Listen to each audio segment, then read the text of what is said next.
ഖുർആൻ ഹിഫളാക്കുന്ന മക്കളെ ദേഹത്തടിച്ചടിച്ചടിച്ചിട്ട് കാലിൽ ചോര വന്നിട്ട് മുറിവായിട്ട് ആ മക്കളുടെ ഉപ്പയും ഉമ്മയും ഇനി മോൻ ഖുർആൻ പഠിക്കണ്ട എന്ന് പറഞ്ഞാൽ അള്ളാഹുവിന്റെ ദീന് വെറുത്തു പോകാൻ നമ്മൾ കാരണമായി ഒരു മുഅല്ലിമിനെ, ഒരു ദാഇയെ, ഒരു പ്രബോധകനെ സമൂഹത്തിന് നഷ്ടപ്പെടുത്തിയതിന്റെ ഉത്തരവാദിത്വം ഈ അധ്യാപകരായിരിക്കും.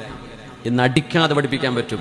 പ്രത്യേകിച്ച് മദ്രസയിലും ഹിഫ്ള് പഠിക്കാനും അറബിക് കോളേജിലും ദാറുൽ ഹുദ അടക്കമുള്ള സംവിധാനങ്ങളിൽ മക്കൾ പഠിക്കാൻ വരുമ്പോൾ അധ്യാപകരോട് പറയാ, ഈ മക്കൾക്ക് നാട്ടിൽ പോകാൻ നൂറുകണക്കിന് ഓപ്ഷനുകൾ ഇംഗ്ലീഷ് മീഡിയവും മലയാളം മീഡിയവും അല്ലാത്തതും പ്രൈവറ്റും പബ്ലിക്കും സ്കൂളുകളും സംവിധാനങ്ങളൊക്കെ ഉണ്ടായിട്ട് ആ വീടും വീട്ടുകാരും കുട്ടിയും ചേർന്ന് ദീൻ പഠിക്കട്ടെ എന്ന് പറഞ്ഞ് ഒരു ദീനീ സ്ഥാപനത്തിലേക്കോ ദർസിലേക്കോ കടന്നു വരുമ്പോ ആ മക്കളുടെ ആ മനസ്സിന്റെ സന്നദ്ധതയെ എത്ര കണ്ട് നമ്മൾ പ്രശംസിക്കണം. ഇന്നത്തെ കാലത്ത് ആ മക്കൾ വെറുപ്പ് പിടിച്ച് നമ്മളിൽ നിന്ന് ഇറങ്ങിപ്പോകുന്ന അവസ്ഥ ഉണ്ടാവരുത്. ആ മക്കളെ കൂടെ നിർത്തുന്ന ഒരു വാപ്പയെ പോലെ കരുതൽ കൊടുക്കാൻ കഴിയുന്നവരാകണം ഇന്നത്തെ അധ്യാപകന്മാർ.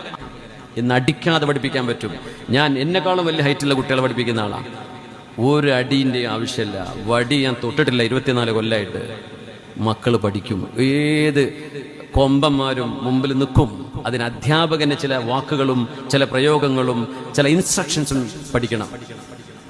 ഒരു കുട്ടിനെ അടിക്കേണ്ട ആവശ്യമില്ല. അവർ സ്നേഹിക്കും നമ്മളെ, അവർ പഠിക്കും നമ്മുടെ വിദ്യാഭ്യാസത്തെ, നമ്മുടെ കിതാബുകൾ, നമ്മുടെ ദീനിന്റെ വിഷയങ്ങൾ അവർക്ക് ഇഷ്ടപ്പെടും.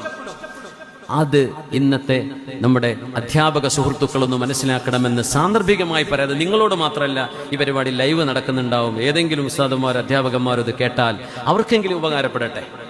പ്രശംസിക്കണം, മക്കളുടെ നന്മകളെ പ്രശംസിക്കണം. പ്രൈസിങ്, നല്ല അഹ്സൻസ്, നീ നല്ല കാര്യം ചെയ്തു എന്ന് പറയണം. അവർ പറഞ്ഞ നല്ല വാക്കുകളെ എടുത്ത് മറ്റു വിദ്യാർത്ഥികൾക്ക് മുമ്പിൽ വെച്ച് പ്രശംസിക്കണം.